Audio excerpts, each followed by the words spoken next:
그 제자들의 삶의 모습을 보면 믿음 생활하기 쉽고 편했던 그 환경이 이렇게 조성됐던 적은 많지 않았던 것 같습니다.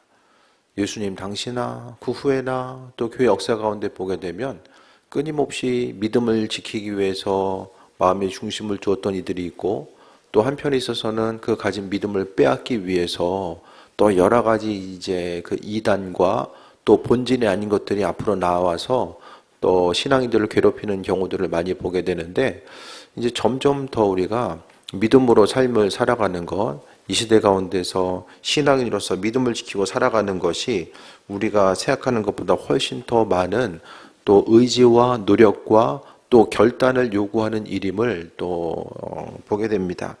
그러면서 이제 베드로전서를 우리가 아는 것처럼, 지난번에 또 교육 시간을 통해 전해드렸던 것처럼 베드로 전후서는 또 마지막 때를 이야기하고 있고, 마지막 때의 성도들의 삶이 어떠해야 되는지, 주님 오심의 때가 가까우면 가까울수록 우리의 삶이 어떠해야 되는지를 또 말씀하고 있고요. 그 가운데서 또 하나님 보시기에 합한 자로서 믿음을 어떻게 지키고 나아갈 것인가에 또 중심을 두고 있습니다. 그러면서 이제 일반 성도들에게, 교회의 구성원인 우리 성도들에게 오늘 5절부터는 뭐라고 이야기하냐면, 젊은 자들아 이와 같이 장로들에게 순종하고, 젊은 자들이 이제 나이가 어린 사람도 되겠지만은 또 믿음 생활한 지 얼마 안 된 이들도 이야기할 거예요. 장로들에게 순종하고, 교회에 있어서 장로들은 목회자를 이야기할 수도 있고 또 평신도 지도자들을 이야기할 수도 있을 텐데, 또 장로들은 이 당시 시대적인 배경을 보면 어떤 교회의 일꾼, 그 목회자 그룹을 좀 이야기하는 것 같습니다. 그러면서 장로들에게 순종하고, 성경에 있는 구절이요, 점점 더 이 말씀대로 지키고 살아가는 것이 힘들잖아요. 그러니까 그 어느 순간보다 지금의 시대가 주님 오심의 때가 가까웠음을 또 생각해 봤는데, 보게 되는데, 왜냐면 이 순종이라는 단어 자체가 요즘처럼 사람들에게 낯설고 어색함으로 다가오는 경우가 많지 않은 것 같아요. 지금까지 보게 되면 여러 가지 이제 그 순종함에 있어서, 물론 이 소크라테스도 그런 얘기 했다고 그러잖아요. 요즘 애들이 버릇이 없어가지고 2000년 이상 된 2200년, 2300년 전에도 요즘 애들이 버릇이 없다, 소크라테스가 그렇게 얘기했다고 하는데, 지금도 이제 마찬가지죠. 근데 이 순종함의 모습이 예전과는 비교할 수 없이 점점 더 순종한다는 것 자체는 어디서 들어보기가 참 힘들고 어려운 부분들이 이제 마음을 많이 나타나게 되죠. 그래서 이제 점점 더 세상도 이런 순종이라는 단어 자체가 무가치한 것처럼 느껴지는 것, 또 권위에 대해서 순종하고 그 안에 복종하고 나아가는 것이 점점 더 어떤 무가치한 것으로 여겨지는 이때에, 우리가 오늘 말씀을 통해서 순종을 배우고 나아가는 것이 점점 더 이제 그 아이들이나 자라나는 세대 가운데서도 낯선 것으로 다가올 수 있지만, 성경은 시대가 변한다라고 할지라도 그 핵심적인 것, 본래적인 의미는 계속해서 우리에게 말씀해 주고 있습니다. 그러면서 장로들에게 순종하고 겸손으로 허리를 동이라. 그러니까 마지막 때에 강조되는 것이 이 겸손입니다. 겸손. 겸손을 이야기했을 때에 사람이 우리가 겸손한다, 겸손해야 된다 이야기하면 자랑할 게 있어야지 겸손하죠. 있어야지 겸손하죠. 자랑할 게 없어가지고 인생 자체가 겸손할 수밖에 없는 이 구조로 있는 거. 겸손해야 되는 것을 이야기했을 때에, 조선시대 보면 주인이고 종이 있잖아요. 종이 겸손해라. 종한테 가가지고 겸손해라. 주인이 이런 말 합니까? 안 하잖아요. 겸손할 수밖에 없는 그런 위치에 있기 때문에, 여기서 말하는 겸손이 뭘까? 우리가 지금 아는 것처럼 어디서 잘난 척하지 않고 그냥 있어도 그냥 없는 것처럼 이 동양적인 사고에 있어서 어떤 미덕을 나타내는 이런 겸손을 이야기하는 건가? 이렇게 생각해 볼 수 있는데, 오늘 전체적인 분위기 가운데서의 겸손은 결국 저 사람이 겸손한 사람이야 라는 것은 신앙인에게 있어서 겸손은 좀 다릅니다. 세상적인 환경 가운데서는 자랑하지 않고 나 자신을 내세우지 않는 것이 겸손이라고 한다면, 또 교회 가운데서는 결국 주님 없이는 내가 온전한 삶을 살아갈 수 없음을 고백하는 것이 신앙인에게 있어서 겸손입니다. 무엇을 하든지 간에 삶에 있어서 어떤 신앙생활을 하면서 나타나게 되는 성과나 결과들, 또 내가 이뤘다라고 생각하는 모든 것들을 볼 때마다 하나님께서 행하셨다라는 그 믿음의 고백을 하는 거죠. 우리가 어떤 잘된 거, 인생 살다 보면은 참 내가 이건 정말 잘한 것 같아, 이런 일들이 있을 수 있잖아요. 근데 그 일들까지라도 하나님께서 일하시고 주님께 영광 돌리는 그 귀한 삶. 그래서 마지막 때는요, 스스로 어떤 일을 할 수 있다라는 이런 자신감과 또 자존감이 나로부터 출발되는 것이 아니라 하나님께서 우리에게 주시는 그 자신감, 자존감을 통해서 삶을 살아가는 것이 이 마지막 때에 있어서 겸손함을 이야기하는데, 겸손으로 허리를 동이라라고 합니다. 사람이 어떤 일을 함에 있어서 허리 다치면은 물건을 들 수도 없고 걷는 것도 힘들고 사람이 힘을 쓸 수가 없잖아요. 척추가, 허리가 어쨌든 굳건하게 서 있어야지만이 움직이고 어떤 결과를 나타내는 거. 그래서 겸손으로, 다른 게 아니라 왜 허리를 동이라고 했을까? 겸손으로 스카프를 매라, 이게 아니라 허리를 왜 동이라고 했을까? 이런 걸 생각했을 때에 모든 일의 중심과 행하는 것 자체가 겸손함으로 주님 주시는 것을 통해서 삶을 향해 나아가야 되는 거. 그래서 믿음 생활이 영이 되어야 된다는 거예요. 그래서 점점 더 마지막 때가 되면 될수록 주님 언제 오시지? 이런 것에 대해서 관심을 기울이는 일도 포기하게 되고 점점 하나님과의 관계성이 멀어져요. 주님은 주님의 길, 내 길은 내 길. 이렇게 하다 보니까 점점 더 삶이 주의 일과 나의 일이 동떨어지는 거예요. 그러니까 무슨 일을 한다라고 할지라도 주의 일과 나의 일이 동떨어지다 보니까 겸손으로 허리를 동이는 것이 아니라 내 생각과 관점으로 허리를 동이고 움직이게 되는 경우들이 많이 있는 거죠. 그러니까 주님이 내 인생 가운데 개입할 여지 자체가 점점 없어지는 것이 이 마지막 때의 안타까운 삶의 모습일 수밖에 없습니다. 그러면서 하나님은 교만한 자를 대적하신다. 교만한 자를 하나님 대적하신다. 이 두려운 얘기잖아요. 하나님을 적으로 돌리는 거야. 주님께서 도우셔가지고 인생을 살아가도 우리가 정말 때로는 삶이 버겁게 느껴지는데 하나님께서 대적하는 것, 그러니까 주님께 돌려야 될 영광을 또 내가 갖고 주님과는 상관없는 삶을 살고자 했을 때에 교회에 있어서 이 주인 되시는 분이 주님임을 잊지 않고 살아가야 되는데, 교회 가운데서 무슨 일 하든지 간에 항상 하나님의 도우심과 인도하심 가운데 새 힘을 갖고 얻고 살아가야 돼요. 그래서 항상 아버지께서 주인 되심에 대해서 소망 가지고 나아가야 되는 거. 그래서 교회 구성원들이 항상 교회 일꾼과 리더된 이들이 아버지께서 주인 되심에 대해서 또 소망 가지고 나아가야 됩니다. 점점 더요. 어떤 한 분이 이제 그 현대에 있어서의 교회가 잘못된 방향으로 나아가고 또 교회의 리더들이 마지막까지 믿음 지키지 못하고 잘못된 방향으로 나아간 이유가 뭘까? 목회자들 향해서도 특히 이제 분석을 해본 것을 이제 이야기하는 것을 들어봤는데 참 타당하다고 생각해. 뭐냐면은 교회는 어떤 그 시스템에 의해서 움직인 것보다는 개인적인 신앙 고백에 많이 의존을 합니다. 목회자들도 어떤 그 뭐라고 할까요? 그 진급되는 그 과정들이 있거든요. 3년의 진급 과정을 지나고 나면 특별하게 뭐 나는 뭐 이렇게 지방 일이라든지 안 한다 하면은 교육을 받을 것도 없어요. 그러면서 개교회주의가 점점 더 심해집니다. 네. 카톨릭 같은 경우에는 이제 성당이 성당 재산이 아니에요. 바티칸 재산이에요. 네. 그래서 이제 여러 가지 이제 그 복잡한 양상들이 있지만은 또 그 안에서의 위에서 이제 어떤 그 감시를 받고 또 잘하는지 못하는지 시스템적으로 좀 걸러질 수 있는 부분들이 있거든요. 근데 교회는 점점 더 개교회주의가, 교단이 중요한 게 아니라 이제 개교회주의가 발달돼요. 본인 교회에서는 이제 그 교회 중심적으로 움직이다 보니까 그 안에서 교회가 어떤 선교적인 마인드를 가지고 가거나 복음 전파하거나 이 모든 것들이 다 교회 구성원들 간의 신앙 고백에 의해서 이루어지는 어떤 시스템이 아니라 때로는 그 어떤 외적인 시스템에 의해서 어느 정도 이제 이렇게 걸러져야 된 부분들도 있잖아요. 그래서 뭐 예전에 보면은 교회가 외부 막 컨설팅도 받고 했거든요. 교회가 어떻게 움직여지고 방향성을 어떻게 가야 되는지. 근데 점점 더 이제 그런 부분에 있어서 또 거부감을 갖게 되는 경우들도 뭐 생기고.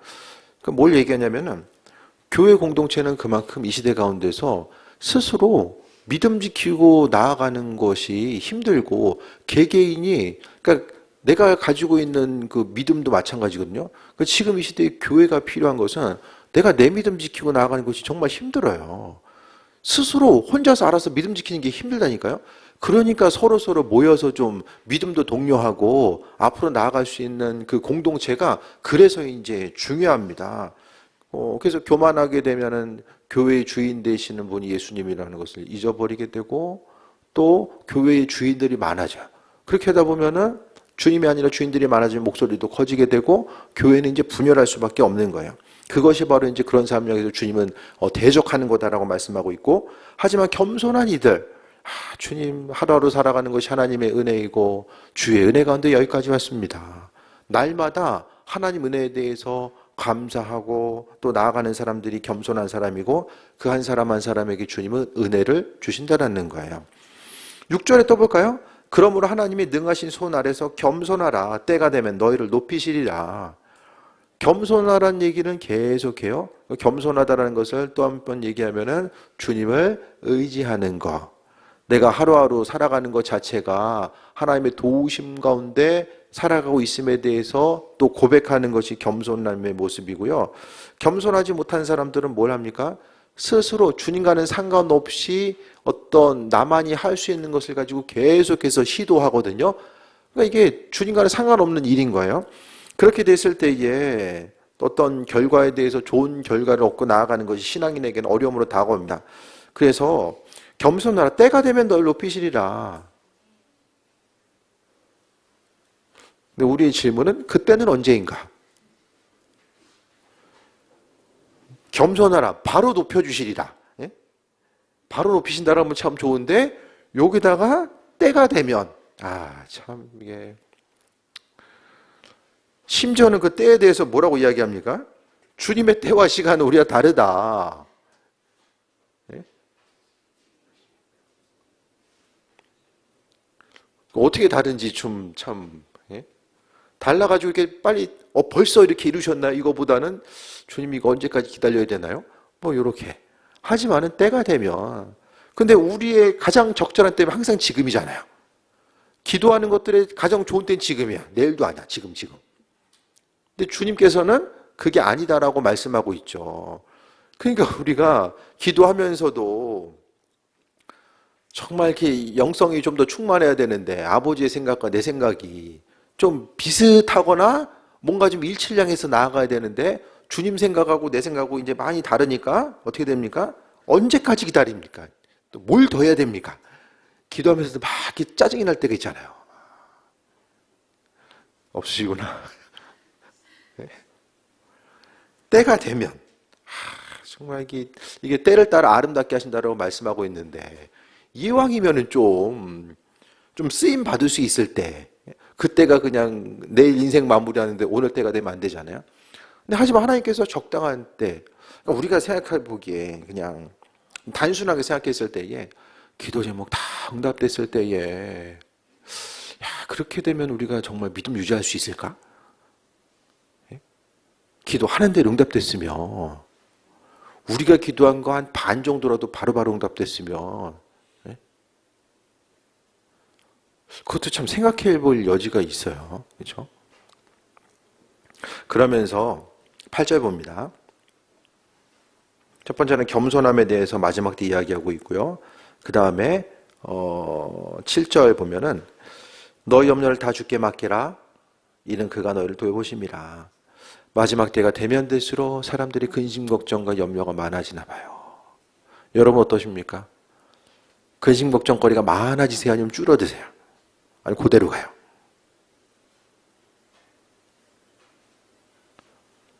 예전 나름대로 근심할 것들이 있고, 시간이 가면 갈수록 새롭게 갱신되는 근심 걱정거리도 있고, 또 감사하게도 있다가 사라지는 것도 있고, 이 모양 저 모양으로 봤을 때에 하나님께서 전부 다 하나도 해결하시지 않고 인생의 고난의 무게가 계속해서 쌓이기만 했으면 벌써 어떻게 됐을 거예요. 그래도 감사하게도 그냥 잊을만 하면은 뒤돌아보면 그래도 해결됐구나. 그 당시에는 모르지만은 뒤돌아보면 그런 순간들이 우리에게 있잖아요. 그래서 우리가 무슨 일을 하든지 간에 염려를 다 주께 맡기라. 이게 뭐예요? 겸손한 사람이야. 겸손한 사람은 주께 염려를 맡기는 사람이야. 내 생각과 의지대로 살아가는 것이 아니라. 그런데 맡기는 게 사실 우리는 좀 급하거든요. 지금 아니면 안 될 것 같은데 주께 맡긴다는 것은 맡기고 나서 하나님께서는 때를 따라 때가 되면 높이신다. 그러면 주께 맡기면 때가 되면 해결해 주신다. 또 여기서 우리 항상 똑같은 질문은 그럼 언제? 이런 것에 계속 의구심을 가질 수가 있는데, 하지만 그럼에도 불구하고 간구할 수 있는 것은 주님은 선하시다라는 거. 우리의 인생 가운데 가장 좋을 때, 은혜와 충만함을 함께 하실 때에 대해서 주님을 알고 계신 거죠. 그래서 마지막 때가 되면 될수록 염려를 전부 다 이것저것을 나누는 것이 아니라 모든 염려를 다 주께 맡기려는 너희를 돌보심이라. 하나님 뭐하고 계신데요? 우리 돌보고 계신데요. 부모님의 애들 돌보는 것처럼 돌봐주신대요. 우리 인생 혼자가 아니고 성인이 되어서 우리 인생을 스스로 헤쳐나가야 되는 존재가 아니라 주님이 우리를 돌보고 계신대요. 그것 자체에 대한 믿음, 주님의 돌보심에 대한 믿음이 없으면은 하나하나 근심 걱정거리로 많은 부분 다가오잖아요. 조금만 아프면 이거 큰 병 걸린 거 아니야? 사람의 마음이 연약하다니까요. 하지만 성경 말씀을 통해서 하나님 우리를 돌봐주신다. 이게 너무나도 큰 은혜잖아요. 우리 인생 돌봐줄 사람이 누가 있어요? 주님 아니면. 누가 있습니까?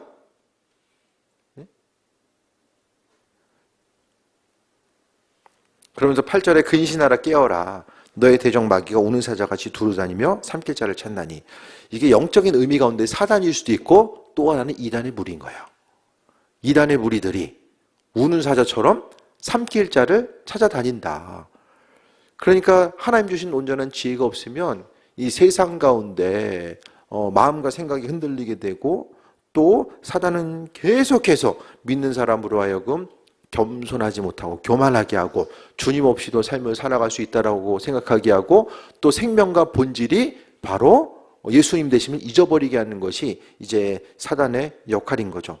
그래서 마귀에 대해서 우는 사자로서 표현하고 있습니다.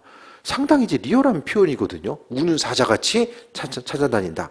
하지만 우리가 그럼에도 불구하고 마음의 기쁨을 가질 수 있는 것은 주님이 우리를 돌봐주시고, 하지만은 우리가 근신하고 깨어 있어야 된다는 거. 보여지고 들려지는 것에 계속 속아서 살아갈 것이 아니라 말씀 앞에 우리를 비춰보는 거. 그러니까 사람이요, 주님 주신 말씀이 없으면은 이 계속해서 환경에 계속 빠져들게 되고요. 그 안에서 분별력도 사라지게 되고 감사도 잃어버리게 되고 앞으로의 삶을 어떻게 해야 되는지 또 믿음 생활을 어떻게 해야 되는지도 잊어버리면서 살아갑니다. 그게 아니라 본질 대신 주님에 대해 생각했을 때 근신하라, 깨어라. 깨어 있어야 된다는 것을 말씀하고 있잖아요.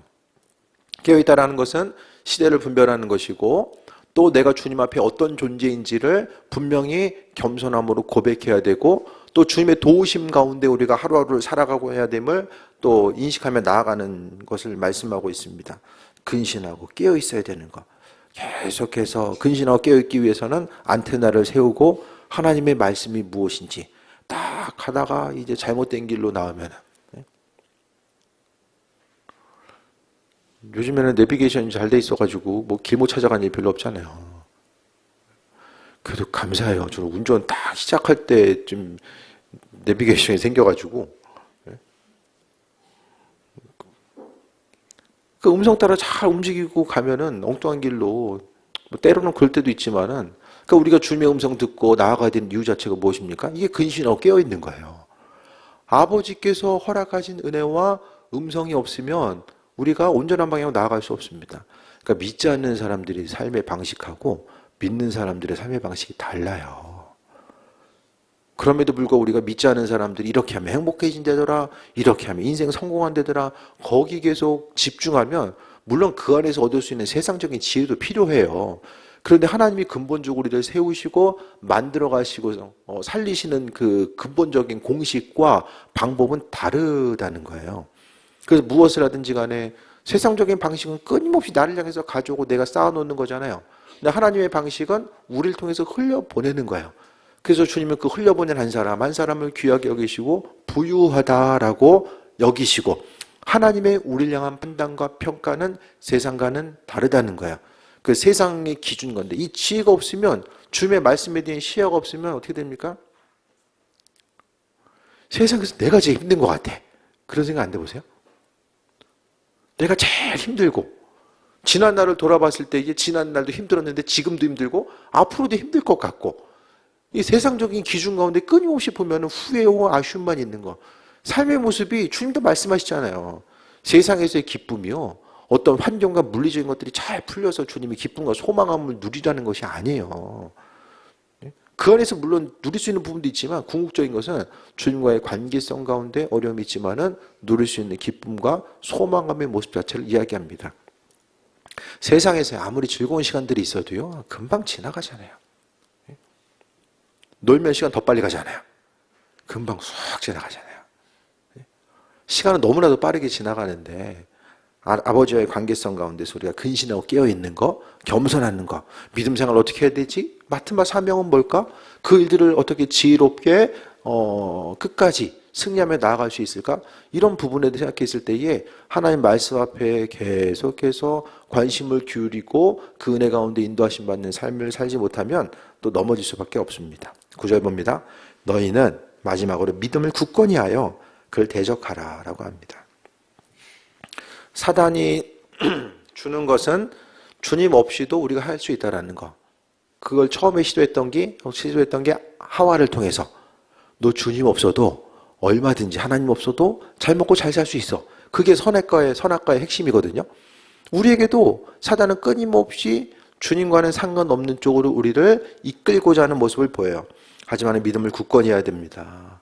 믿음 흔들릴 때가 분명히 있어요. 성경은 우리의 믿음이 흔들릴 수 있다는 사실에 대해서, 그 가능성에 대해서 이야기해요. 한번 주님 믿고 나서 그냥 굳건하게, 전혀 요동함과 흔들림 없는 그걸 이야기하지 않고 우리가 믿음이 흔들릴 수 있다는 사실을 이야기해요. 그렇기 때문에 우리에겐 공동체가 필요한 것이고, 하나님의 말씀이 필요한 것이고, 그분께서 우리의 마음 만져주심이 필요한 것입니다. 믿음을 굳건히 하여 그를 대적하라. 때로는 피해야 될 때도 있지만 대적해야 될 때가 있어요. 하나님의 말씀과 지혜를 가지고 선포하고 대적을 해야 될 때가 있다라는 거예요.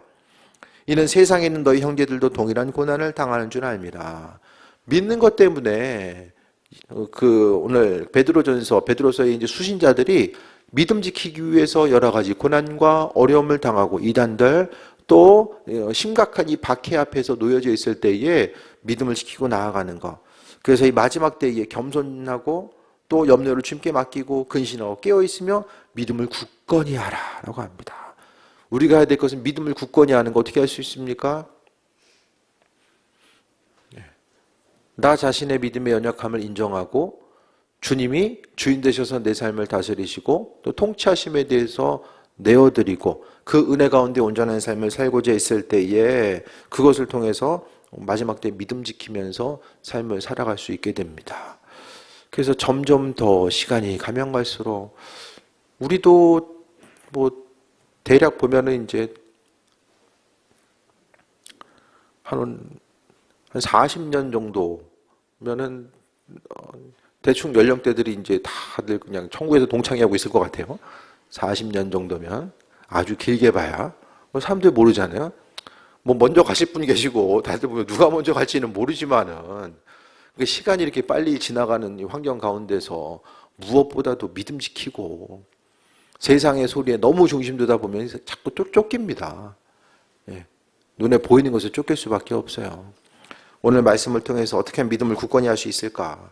다시 한번 돌아보고 또 믿음 지키는 것이 옆 사람도 서로 바라보면서 믿음을 지키기 위한 이 선한 싸움을 행해야 됨에 대해서 말씀하고 있고요. 주님 오시는 그날까지 마음과 생각을 지키고 아버지께 나아가는 믿음의 여정, 그 여정을 우리가 그래도 감당할 수 있는 것은 오늘 본문처럼 이는 그가 너희를 돌보심이다. 우리 한 사람 한 사람에 대해서 아버지께서 돌봐주신다라고 말씀하고 있는데, 돌보신다라는 것은 필요를 아시고 우리 아픔과 어려움에 대해서 다 알고 계시고 때를 따라 공급하신 하나님의 사랑과 은혜 가운데 살아가고 있음을 이야기합니다. 때로는 좀 빨리 움직이시고 어려움에 대해서 미리 막아주시고 알아서 좀 해주시면 더 좋을 텐데 때로는 그분의 일하심 자체가 눈에 보이지 않는 것 같아서 마음의 부담감과 어려움, 내 생각과 다르게 움직이는 것 같은 환경 가운데 또 마음속에 두려움과 고난의 모습이 있을 수도 있지만 그래도 마지막 때에 우리 믿는 한 사람 한 사람에게 어떻게 믿음 지키고 승리하는 삶을 살아갈 수 있을까에 대해서 말씀하신 주님의 음성에 대해서 귀를 기울이고 주님 주신 지혜, 믿음을 굳건히 하는 것, 주님의 지혜와 능력 가지고 믿음 굳건히 하고 또 분별력 가지고 존귀하게 쓰임받는 또 귀한 삶 되시기를 축원드립니다. 기도하겠습니다. 아버지의 사랑에 감사드립니다. 주님, 오늘 돌봐주신다라고 아버지께서 약속해 주셨습니다. 그 약속에 근거해서 날마다의 삶이 영이 되고 또 주님 기뻐하시는 삶을 살고자 합니다. 날마다 우리의 삶의 주인 되시고 아버지 되시고 또 은혜와 충만함으로 함께 하시겠다라고 약속하셨사오니 그 약속의 말씀 붙들고 새해 먹고 나가길 원합니다. 주님 우리의 삶을 받으시고 인도하여 주시며 모든 근심 걱정의 문제 주께 맡기라고 말씀하셨고 그 약속에 근거해서 주께 맡기고자 하오니 주님 때를 따라 일하시고 인도하시고 가장 좋은 때에 응답하여 주시며 어려움의 시기를 이겨나갈 수 있는 힘과 능력과 지혜와 결단력 또한 우리에게 허락하여 주옵소서. 크신 사랑에 감사드립니다. 예수님의 이름으로 기도드립니다. 아멘.